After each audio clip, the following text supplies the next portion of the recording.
Iran যুদ্ধে ধীরে ধীরে কিন্তু চীনও ঢুকে পড়ছে। মধ্যপ্রাচ্যে চীনের সেনার আধিপত্য বিশেষ নেই আমরা জানি। আজ যা নির্যাস, ইরানে দেদার হামলা চালিয়েছে আমেরিকা। তবে এবার পরিস্থিতি বদলাচ্ছে এবং যাবতীয় সংঘাতের মূলে এখন হরমুজ প্রণালী। আমেরিকার নৌবাহিনীর হরমুজ অবরোধের জেরে চীনেরও চাপ বেড়েছে, কারণ একটি বড় অংশের অশোধিত তেল ও গ্যাস ইরান থেকে কেনে চীন। আমেরিকার পদক্ষেপের পরই চীন ইতিমধ্যেই হুঁশিয়ারি দিয়েছে ডোনাল্ড ট্রাম্পকে, আমাদের বিষয়ে নাক গলাবেন না।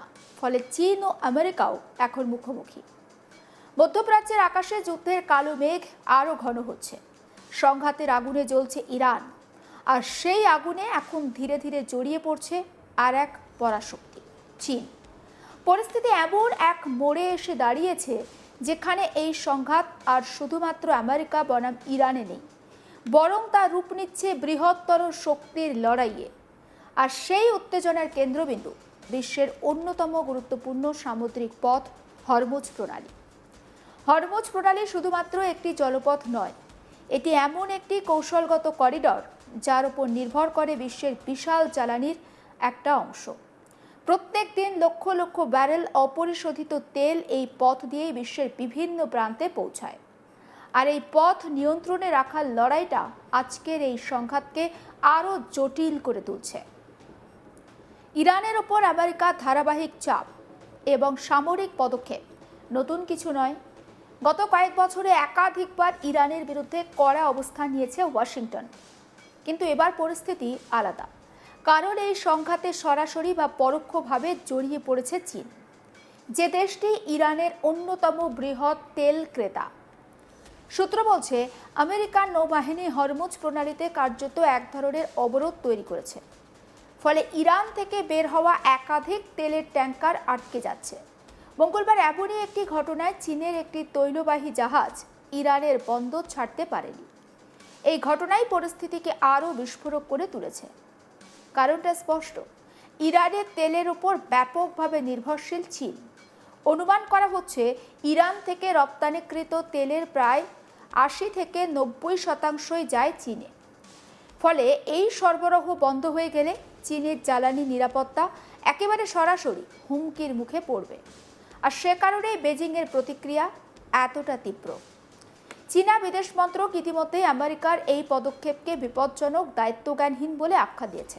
তাদের সাফ বার্তা, এই ধরনের অবরোধ শুধু সংঘাতকে আরও উস্কে দেবে। পাশাপাশি তারা আমেরিকাকে সতর্ক করে দিয়েছে, চীনের অভ্যন্তরীণ বা কৌশলগত স্বার্থে হস্তক্ষেপ করা চলবে না। এই পরিস্থিতিতে প্রশ্ন উঠছে, চীন কি সরাসরি যুদ্ধে নামতে চলেছে? প্রতিরক্ষা বিশ্লেষকদের মতে আপাতত চীন সরাসরি সামরিক সংঘাতে নামতে চাইবে না। কিন্তু যদি তারা তেলের সরবরাহে বাধাগ্রস্ত হয়, তাহলে তারা চুপ করে বসেও থাকবে না, বরং নিজেদের স্বার্থ রক্ষায় তারা নৌবাহিনী মোতায়েন করতে বাধ্য হতে পারে। গত কয়েক মাসে ওমান উপসাগর এবং জিবুতির আশেপাশে চীনা যুদ্ধজাহাজের উপস্থিতি বেড়ে যাওয়ার খবর সামনে এসেছে, যা ইঙ্গিত দিচ্ছে চীন ধীরে ধীরে এই অঞ্চলে নিজেদের সামরিক উপস্থিতি জোরদার করছে। এখানেই শেষ নয়।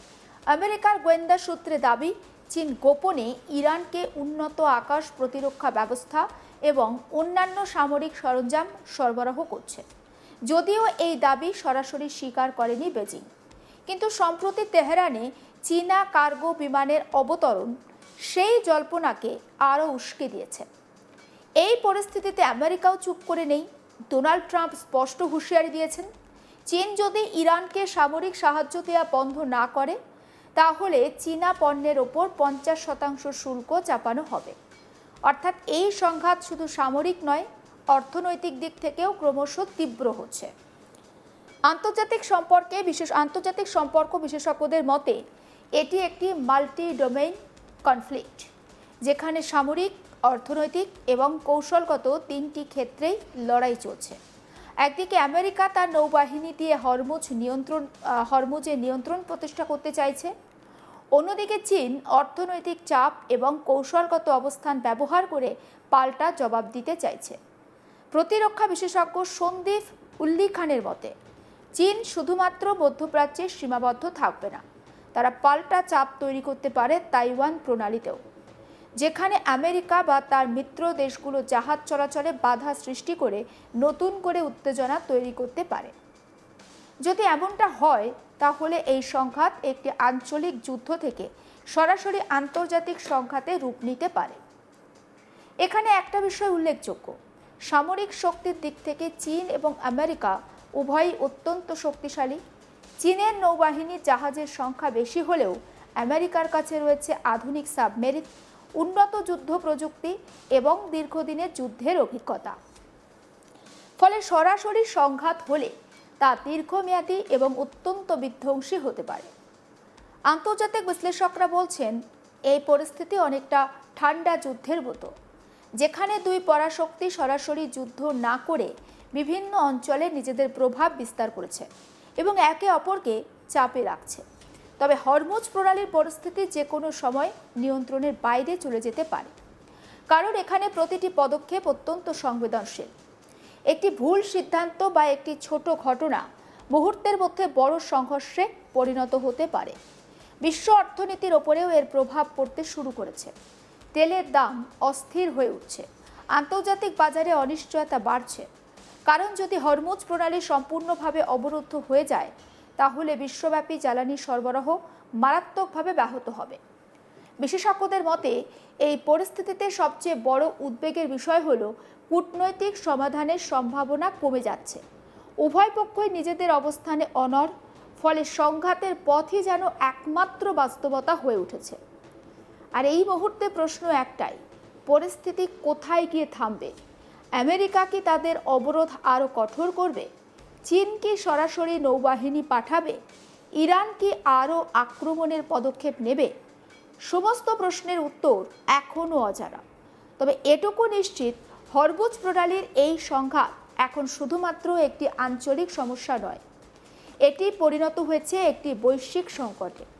আর এই সংকটের প্রত্যেকটা মুহূর্তে নজর রাখছে গোটা বিশ্ব, কারণ এখানে শুধু তিনটি দেশের লড়াই নয়, এটি শক্তির ভারসাম্যের একটা লড়াই, এটি প্রভাব বিস্তারের লড়াই এবং সবশেষে এটি এমন একটি যুদ্ধ যার ফলাফল নির্ধারণ করতে পারে আগামী দিনের বিশ্ব রাজনীতির গতিপথ। স্টুডিও থেকে এই মুহূর্তের সবথেকে বড় খবর, মধ্যপ্রাচ্যের উত্তেজনা একেবারে চরমে। হরমুজ প্রণালীতে টান টান পরিস্থিতি, আর সেই উত্তেজনার কেন্দ্রেই এখন মুখোমুখি আমেরিকা এবং চীন। এই যুদ্ধের গল্প এখানেই শেষ নয়, বরং এটাই হয়তো শুরু।